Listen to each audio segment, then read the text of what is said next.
Welcome to Penrose Learning, where we make understanding easy.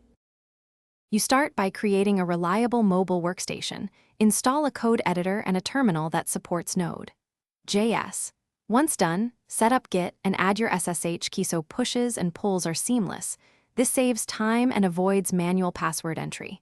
Make sure to install Node.js or choose a cloud IDE if your device is limited, because package managers and build tools require it.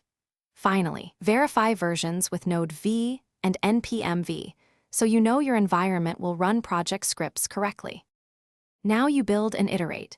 Scaffold a project and choose responsive components so layouts adapt to mobile screens. Run a local dev server with npm start, and if you need external access, expose it with ngrok.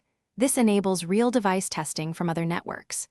Use remote debugging tools and port forwarding to inspect layout, network, and console messages on your desktop browser while the app runs on your phone. Make quick edits, save, and watch live reload. This tight feedback loop speeds development and prevents layout regressions. Finish by optimizing and deploying. Compress images, enable lazy loading, and reduce bundle size so pages load fast on mobile networks. Once optimized, push to a host or CI pipeline like Netlify or Vercel and automate builds to avoid manual mistakes. If something breaks, check the console and network waterfall first, clear caches, and test on multiple devices and browsers to isolate the issue.